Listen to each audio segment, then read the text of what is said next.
આજે આપણે lesson number 6 નો અભ્યાસ શરૂ કરીએ છીએ. લેસન નંબર 6માં આપણે સપુષ્પ વનસ્પતિઓની અંતસ્થ રચનાનો અભ્યાસ કરવાનો છે. લેસન નંબર 5માં આપણે સપુષ્પ વનસ્પતિઓની જે બાહ્યાકાર વિદ્યા હતી એ બાહ્યાકાર વિદ્યાનો અભ્યાસ કર્યો. બાહ્યાકાર વિદ્યા એટલે બહારથી વનસ્પતિ કેવી દેખાય છે, મૂળ, પ્રકાંડ અને પર્ણ બહારથી કેવી રચના ધરાવે છે, એના અભ્યાસનો સમાવેશ એ બાહ્યાકાર વિદ્યામાં થાય. પ્રકરણ 6 ની અંદર આપણે અંતસ્થ રચનાનો અભ્યાસ કરવાનો છે. એટલે કે એ જ મૂળ, પ્રકાંડ અને પર્ણ છે એ અંદરથી કેવી રચના ધરાવે છે, એની આંતરિક રચના કેવી છે, એનો આપણે અભ્યાસ છે. આંતરિક રચનાનો, મૂળ, પ્રકાંડ અને પર્ણની આંતરિક રચનાનો આ લેસનની અંદર આપણે અભ્યાસ કરવાનો છે. આપણને ખ્યાલ છે કે કોષ એ સજીવનો રચનાત્મક અને ક્રિયાત્મક એકમ છે. સજીવ શરીરનું પાયાનું એકમ એ કોષ છે. તો જ્યારે આપણે આંતરિક રચનાનો અભ્યાસ કરશું ત્યારે આપણને કોષ જોવા મળશે. કોષો ભેગા મળી અને પેશી બનાવે, પેશીઓ ભેગી મળી અને અંગ બનાવે, અને અંગો ભેગા મળી અને તંત્રની રચના થાય. પાયાના એકમ તરીકે કોષ રહેલો હોય, એ કોષો ભેગા મળી અને કોષોનો એક સમૂહ બને, જેને પેશી તરીકે ઓળખવામાં આવે. આ પેશીઓનો એક સમૂહ બને એને અંગ તરીકે ઓળખવામાં આવે, અને આ અંગોનો એક સમૂહ બની એને તંત્ર તરીકે ઓળખવામાં આવે. અને બધા જ તંત્રો જ્યારે સાથે મળે, એટલે કે તંત્રોનો સમૂહ જ્યારે સાથે મળે ત્યારે સજીવના દેહનું નિર્માણ થાય. તો અહીંયા જ્યારે આપણે અંતસ્થ રચનાનો અભ્યાસ કરતા હશું ત્યારે કોષની વાત આવશે, જુદા જુદા પ્રકારના કોષની વાત આવશે, કોષના સમૂહની એટલે કે પેશીઓની વાત આવશે, પેશીઓના સમૂહની એટલે કે અંગોની વાત આવશે, અને તંત્ર છે એ તંત્રની વાત આવશે. તો આપણે જે શરૂઆત કરશું એ કોષના સમૂહથી કરશું. કે કોઈ પણ વનસ્પતિનું અંગ આપણે લઈ લઈએ અને એ વનસ્પતિના અંગનો આપણે છેદ લઈએ, એને કાપીએ, ચોક્કસ રીતે એને કાપીએ અને એને માઇક્રોસ્કોપની અંદર જોઈએ ત્યારે આપણને જુદા જુદા કોષોના સમૂહો જોવા મળે. આ જે જુદા જુદા કોષોના સમૂહ છે એને પેશી તરીકે ઓળખવામાં આવે. તો સૌથી પહેલા આપણને પેશી જોવા મળે છે. એટલે આપણે અંતસ્થ રચનાના અભ્યાસની શરૂઆત છે એ પણ આપણે પેશીથી કરશું. કે વનસ્પતિની અંદર કેટલા પ્રકારની પેશી છે એ જોવા મળે છે, એની આપણે ચર્ચા કરશું. અને પછી આપણે મૂળ, પ્રકાંડ અને પર્ણની જે અંતસ્થ રચના છે એનો આપણે અભ્યાસ કરશું.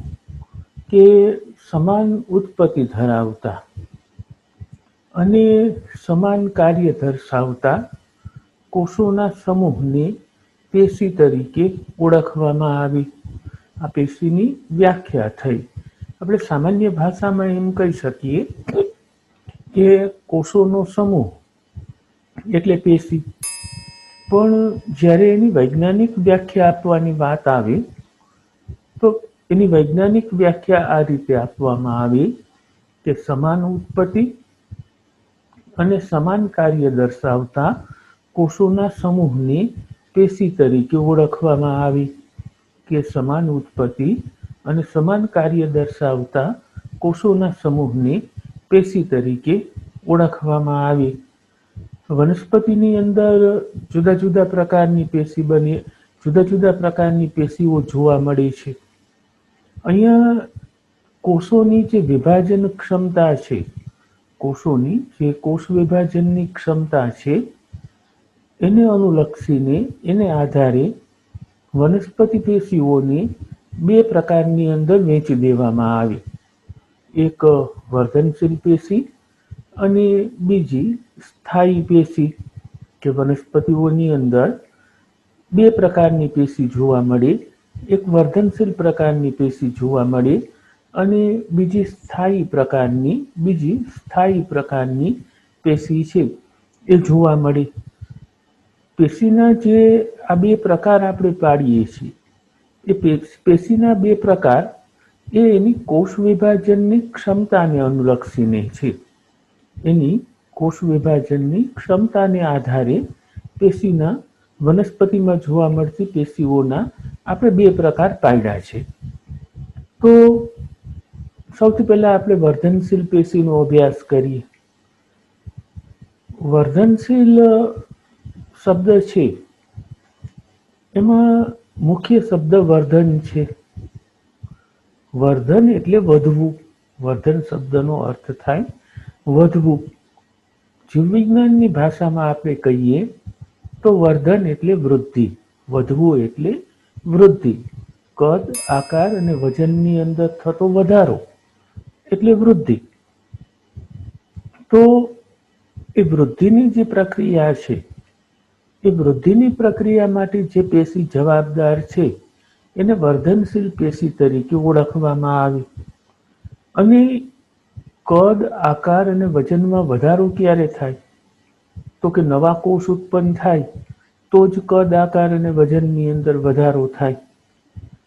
નવા કોષ ઉત્પન્ન થાય, નવા કોષ ઉત્પન્ન થયા એનો અર્થ એ થયો કે કોષ વિભાજનની ક્રિયા થઈ. એનો અર્થ એ થયો કે કોષ વિભાજનની ક્રિયા થઈ.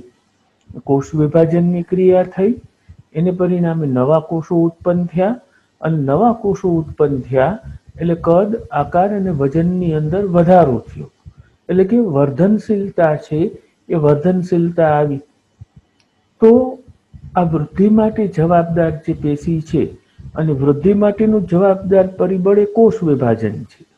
એટલે કે કોષ વિભાજનની ક્ષમતા ધરાવતા, કોષ વિભાજન પામી અને નવા કોષોનું સર્જન કરી શકે એવી પેશીને વર્ધનશીલ પેશી તરીકે ઓળખવામાં આવી. કે જે પેશી કોષ વિભાજનની ક્ષમતા ધરાવે છે અને એને પરિણામે વૃદ્ધિ થાય છે, વધારો થાય છે, એ પેશીને વર્ધનશીલ પેશી તરીકે ઓળખવામાં આવે. કે જે વનસ્પતિ પેશી એ કોષ વિભાજન દ્વારા નવા કોષોનું સર્જન કરી શકતી હોય, એટલે કે કોષ વિભાજનનો ગુણધર્મ દર્શાવતી હોય, એ વનસ્પતિ પેશીને વર્ધનશીલ પેશી તરીકે ઓળખવામાં આવે. તમને કદાચ ખ્યાલ હશે કે વનસ્પતિ અને પ્રાણી વૃદ્ધિ વચ્ચે મહત્વનો તફાવત એ છે કે પ્રાણીઓમાં સર્વાંગી વૃદ્ધિ થાય. પ્રાણીઓમાં સર્વાંગી વૃદ્ધિ થાય એટલે પ્રાણીઓના બધા જ અંગોની અંદર એકી સાથે સપ્રમાણ વૃદ્ધિ થાય. પ્રાણીઓમાં સર્વાંગી વૃદ્ધિ થાય એટલે કે બધા જ અંગોની એકી સાથે સમાન રીતે વૃદ્ધિ થાય. જ્યારે વનસ્પતિની અંદર વૃદ્ધિની પ્રક્રિયા છે એ એકાંગી છે. વનસ્પતિની અંદર સર્વાંગી વૃદ્ધિ જોવા નથી મળતી. વનસ્પતિની અંદર એકાંગી વૃદ્ધિ છે એ જોવા મળે. એટલે ઘણી વખત એવું થાય કે મૂળની વૃદ્ધિ થતી હોય તો પ્રકાંડની વૃદ્ધિ ન થતી હોય. તો ક્યારેક એવું જોવા મળે કે પ્રકાંડની વૃદ્ધિ થતી હોય ત્યારે મૂળની વૃદ્ધિ છે એ જોવા ન મળે. અને પર્ણ તો એક મર્યાદિત હદ સુધી વૃદ્ધિ દર્શાવે. પર્ણ છે એ પરિમિત વૃદ્ધિ દર્શાવે. એટલે એક હદ સુધી પર્ણ મોટું થાય, એની વૃદ્ધિ થાય, પછી એ પર્ણ ખરી પડે અને નવું પર્ણ છે એ નવું પર્ણ ઉત્પન્ન થાય. તો વનસ્પતિઓમાં એકાંગી વૃદ્ધિ થાય છે. એટલે કે વનસ્પતિઓમાં વૃદ્ધિ છે એ સક્રિય કોષ વિભાજનના ચોક્કસ વિસ્તારો પૂરતી મર્યાદિત છે. આપણે જે એકાંગી વૃદ્ધિની વાત કરી એ વાતને અહીંયા અલગ શબ્દોમાં રજૂ કરી છે કે વનસ્પતિઓમાં વૃદ્ધિ એ મોટા ભાગે સક્રિય કોષ વિભાજનના ચોક્કસ વિસ્તારો પૂરતી મર્યાદિત હોય છે. એટલે કે સમગ્ર વનસ્પતિ દેહની અંદર વૃદ્ધિ એકી સાથે થતી નથી અને સક્રિય રીતે કોષ વિભાજન પામતા કોષોના સમૂહને વર્ધનશીલ પેશી તરીકે ઓળખવામાં આવે. કે કોષ વિભાજન પામતા કોષોના સમૂહને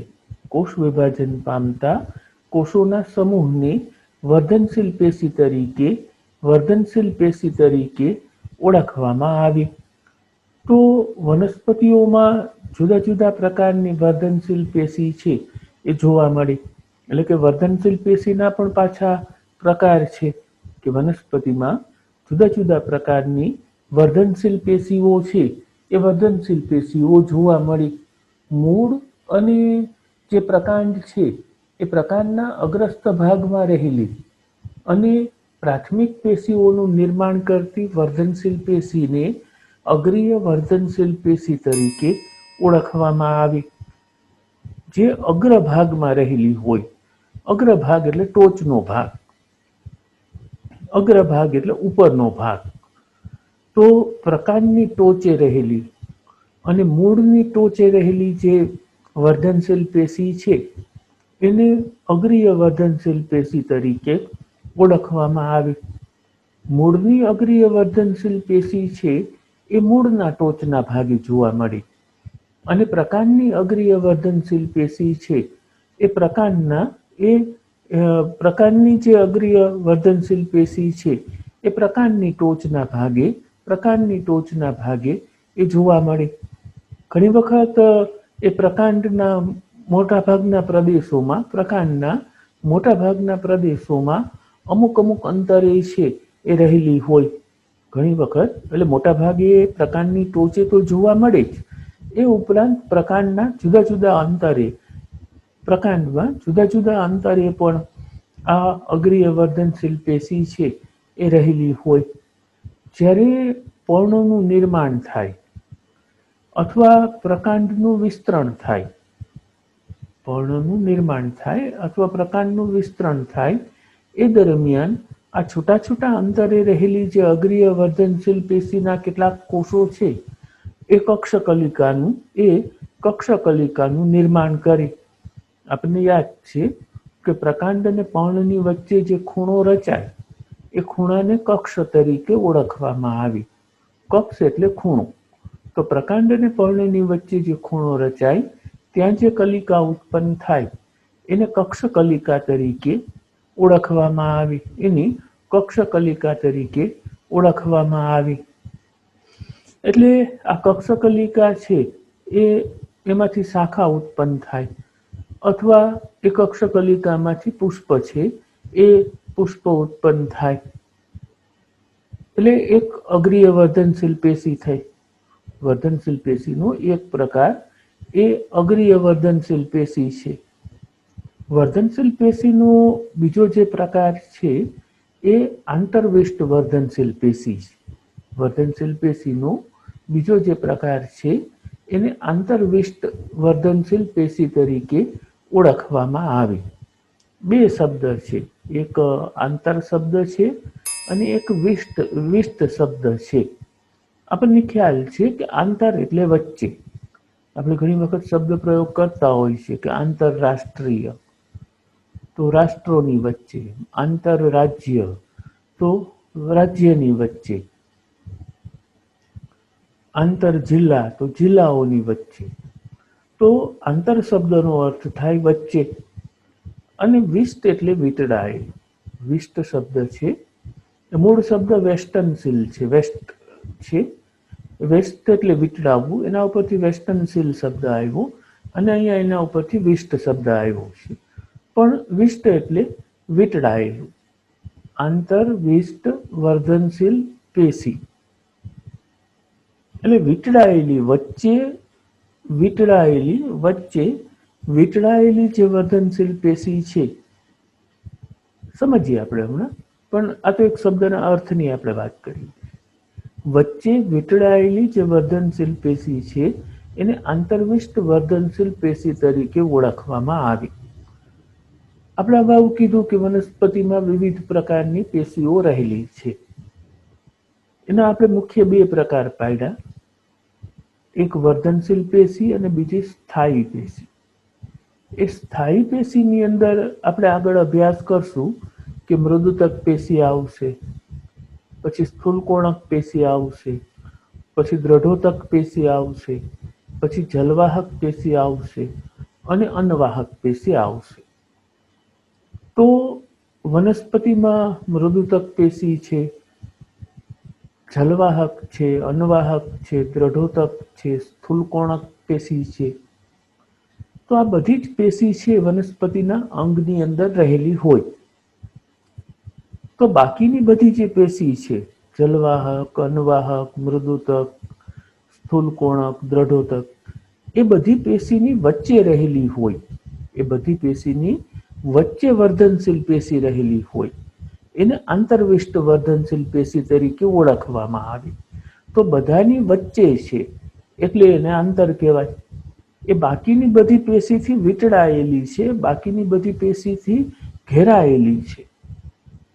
કે જે વર્ધનશીલ પેશી અન્ય પેશીઓની વચ્ચે રહેલી હોય, અન્ય પેશીઓથી ઘેરાયેલી, વીંટળાયેલી હોય, તો એને આંતરવિષ્ટ વર્ધનશીલ પેશી તરીકે ઓળખવામાં આવી. એટલે કે જલવાહક અને અન્નવાહકની વચ્ચે રહેલ, દ્રઢોતક, મૃદુતક અને સ્થૂલકોણકની વચ્ચે રહેલ જે વર્ધનશીલ પેશી છે એને આંતરવિષ્ટ વર્ધનશીલ પેશી તરીકે ઓળખવામાં આવી. કે પરિપક્વ પેશીઓ એ સ્થાયી પેશીઓની વચ્ચે આવેલી વર્ધનશીલ પેશી છે.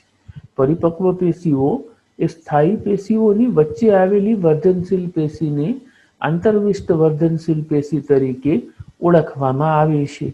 એટલે કે સ્થાયી પેશીઓ એટલે કઈ? તો આ બધી સ્થાયી પેશીઓ જલવાહક છે, અન્નવાહક છે, મૃદુતક છે, સ્થૂલકોણક છે, દ્રઢોતક છે, એ બધી સ્થાયી પેશી છે, જેનો આગળ ઉપર આપણે અભ્યાસ કરશું. તો આ બધી સ્થાયી પેશીઓની વચ્ચે આવેલી જે વર્ધનશીલ પેશી છે એને આંતરવિષ્ટ વર્ધનશીલ પેશી તરીકે ઓળખવામાં આવે. આ પેશીઓ છે એ ઘાસની અંદર જોવા મળે. કેમ કે શાકાહારી કે તૃણાહારી પ્રાણીઓ છે એ ઘાસનો ખોરાક તરીકે ઉપયોગ કરે. એટલે ચરતા પ્રાણીઓ છે એ ઘાસનો ખોરાક તરીકે ઉપયોગ કરે. તમે જોયું હશે કે બકરી કે ગાય કે ભેંસ કે જ્યારે ચરતી હોય, ઘાસ ખાતી હોય, જમીનમાં ઉગેલું ઘાસ ખાતી હોય, ત્યારે આખા ઘાસને મૂળમાંથી આમ ખેંચીને કાઢી લે અને ખાઈ જાય, એવું નથી થતું. પણ માત્ર ઘાસના ઉપરના જે પર્ણ છે, પર્ણની જે ટોચના જે ભાગ છે, એ ટોચના ભાગને એ ખાઈ જાય. એટલે અડધું પર્ણ છે એ ખવાય અને અડધું પર્ણ છે એ એમને મૂળ સાથે, જમીન સાથે અસ્તિત્વ ધરાવતું બાકી બચે. તો આવા પ્રાણીઓ જ્યારે ઘાસનો ખોરાક તરીકે ઉપયોગ કરે ત્યારે ઘાસના પર્ણ છે એ કપાઈ જાય, એ તૂટી જાય. ત્યારે આ આંતરવિષ્ટ વર્ધનશીલ પેશી છે એ પર્ણનું પુનઃ સર્જન કરે. એટલે કે અડધા પર્ણમાંથી જેટલું પર્ણ કપાઈ ગયું, ખવાઈ ગયું, એટલા બાકીના નવા પર્ણનું એ ફરીથી સર્જન છે એ સર્જન કરે. એટલે કે આ પેશીઓ એ ઘાસની અંદર અને શાકાહારી કે તૃણાહારી ચરતા પ્રાણીઓ દ્વારા ખવાઈને દૂર થયેલા વનસ્પતિના ભાગોની જગ્યાએ એ પુનઃ નિર્માણ પામતા ભાગની અંદર જોવા મળે. અગ્રીય વર્ધનશીલ પેશી અને આંતરવિષ્ટ વર્ધનશીલ પેશી છે એ બંનેને પ્રાથમિક વર્ધનશીલ પેશી તરીકે ઓળખવામાં આવે.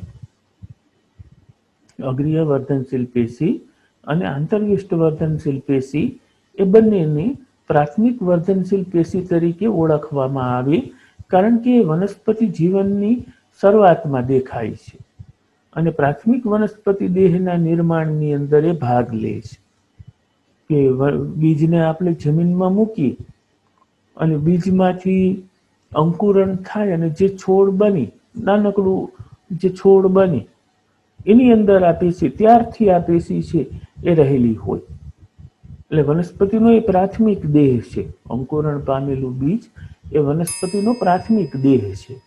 તો એ વનસ્પતિના પ્રાથમિક દેહની અંદર જોવા મળે છે. વનસ્પતિની ઉત્પત્તિ થાય ત્યારથી એ જોવા મળે છે. એટલે એને પ્રાથમિક વર્ધનશીલ પેશી તરીકે ઓળખવામાં આવી. ઘણી વનસ્પતિઓના મૂળ અને પ્રકાંડના પરિપક્વ ભાગોમાં આવેલી વર્ધનશીલ પેશીઓ છે, જે પ્રાથમિક વર્ધનશીલ પેશીના નિર્માણ પછી દેખાય છે. કે મૂળ અને પ્રકાંડના કેટલાક પરિપક્વ ભાગની અંદર પણ વર્ધનશીલ પેશી જોવા મળે, પણ એ પહેલેથી ન હોય, એ પાછળથી ઉત્પન્ન થાય. પ્રાથમિક વર્ધનશીલ પેશીઓ પછી એ વર્ધનશીલ પેશી છે એ ઉત્પન્ન થાય. એને દ્વિતીય વર્ધનશીલ પેશી તરીકે અથવા પાર્શ્વીય વર્ધનશીલ પેશી તરીકે ઓળખવામાં આવી. કે પ્રાથમિક વનસ્પતિ દેહની અંદર ન હોય, પણ વનસ્પતિનો દેહ પરિપક્વ બની, પુખ્ત બની, પછી એ પાછળથી ઉત્પન્ન થાય છે. જે વર્ધનશીલ પેશી છે, પણ એ પાછળથી ઉત્પન્ન થાય છે. એટલે એને દ્વિતીય વર્ધનશીલ પેશી તરીકે અથવા પાર્શ્વીય વર્ધનશીલ પેશી તરીકે ઓળખવામાં આવી. પુલીય એધા છે, પછી વાહી એધા છે, આંતરપુલીય એધા છે, અને જે ત્વક્ષેધા છે એ આ દ્વિતીય વર્ધનશીલ પેશી કે પાર્શ્વીય વર્ધનશીલ પેશીના દ્વિતીય વર્ધનશીલ પેશી કે પાર્શ્વીય વર્ધનશીલ પેશીના ઉદાહરણ છે. કે વનસ્પતિની અંદર શરૂઆતથી જ ન હોય, પણ વનસ્પતિના અંગો પરિપક્વ બની ત્યારે જે વર્ધનશીલ પેશી ઉત્પન્ન થાય એને દ્વિતીય વર્ધનશીલ પેશી તરીકે અથવા પાર્શ્વીય વર્ધનશીલ પેશી તરીકે ઓળખવામાં આવી. અને આ વર્ધનશીલ પેશી છે એ ના ઉદાહરણમાં પુલીય એધા છે, વાહી એધા છે, આંતરપુલીય એધા છે, અને ત્વક્ષેધા અને ત્વક્ષેધા છે. આ બધી જે એધા પેશીઓ છે એ દ્વિતીય વર્ધનશીલ પેશીનું કે પાર્શ્વીય વર્ધનશીલ પેશીનું કે પાર્શ્વીય વર્ધનશીલ પેશીનું ઉદાહરણ છે. એવો આ દ્વિતીયક પેશી છે એ શું કામ કરે? તો કે દ્વિતીયક પેશીના નિર્માણ માટે જવાબદાર છે. દ્વિતીયક પેશીનું નિર્માણ થવાની જે ક્રિયા છે એને દ્વિતીય વૃદ્ધિ તરીકે ઓળખવામાં આવે. આ લેસનના અંત ભાગમાં આપણે ઘણો ડિટેલમાં આ દ્વિતીયક પેશીઓનું અને એના દ્વારા દ્વિતીયક પેશીઓનું જે નિર્માણ, દ્વિતીય વર્ધનશીલ પેશીનું અને એના દ્વારા ઉત્પન્ન થતી દ્વિતીયક પેશીઓ એટલે કે દ્વિતીય વૃદ્ધિ છે, એનો આપણે આ લેસનના અંતની અંદર બહુ ડિટેલની અંદર અભ્યાસ કરશું. આપણા છેલ્લા આ પાઠના જે પ્રશ્નો છે એ આ દ્વિતીય વર્ધનશીલ પેશી સાથે સંકળાયેલા છે. પ્રાથમિક અને દ્વિતીયક વર્ધનશીલ પેશી એમ બંનેના કોષો છે એ વિભાજનોને અનુસરી અને બનતા નવા કોષોની રચના અને કાર્યની દ્રષ્ટિએ વિશિષ્ટીકરણ પામી. એટલે પછી વર્ધનશીલ પેશીના કોષો છે એ વર્ધનશીલ પેશીના કોષોની રચના બદલતી જાય, એના જે કાર્યો છે એ કાર્ય બદલતા જાય. તો રચના અને કાર્ય છે એ એના બદલતા જાય અને એ કોષ વિભાજનની ક્ષમતા છે એ કોષ વિભાજનની ક્ષમતાને ગુમાવી દે. અને કોષ વિભાજનની ક્ષમતા ગુમાવી એટલે એ સ્થાયી પેશી થઈ ગઈ. કેમ કે કોષ વિભાજનનો ગુણધર્મ ધરાવે એ પેશીને વર્ધનશીલ પેશી કહેવાય, અને કોષ વિભાજનનો ગુણધર્મ ન ધરાવે, કોષ વિભાજનની ક્ષમતા ગુમાવે એટલે કે કોષ વિભાજનનો ગુણધર્મ ગુમાવે એટલે એને સ્થાયી પેશી તરીકે ઓળખવામાં આવી. તો વર્ધનશીલ પેશીના કોષો છે એ રચના અને કાર્યની દ્રષ્ટિએ વિશિષ્ટીકરણ પામી અને કોષ વિભાજનની ક્ષમતા ગુમાવી. હવે આવા જે કોષો છે એને સ્થાયી કોષો તરીકે ઓળખવામાં આવે અને આ સ્થાયી કોષો જે પેશીની રચના કરે એને સ્થાયી પેશી તરીકે ઓળખવામાં આવે. વનસ્પતિના દેહનું જ્યારે નિર્માણ થતું હોય, એટલે બીજનું અંકુરણ થાય અને પછી જે છોડનું નિર્માણ થતું હોય, એ દરમિયાન અગ્રીય વર્ધનશીલ પેશી છે એ અધિસ્તરીય પેશીઓ બનાવે, આધાર પેશીઓ બનાવે અને વાહક પેશીઓ છે એ વાહક પેશીઓ બનાવે. કે પ્રાથમિક વનસ્પતિ દેહના નિર્માણ દરમિયાન અગ્રીય વર્ધનશીલ પેશી એ અધિસ્તરીય પેશી, આધાર પેશી અને વાહક પેશી છે એ વાહક પેશીને એ ઉત્પન્ન કરી. હવે પછીના લેક્ચરની અંદર આપણે વનસ્પતિ પેશીનો જે બીજો પ્રકાર છે સ્થાયી પેશી, એ સ્થાયી પેશીની વાત કરશું.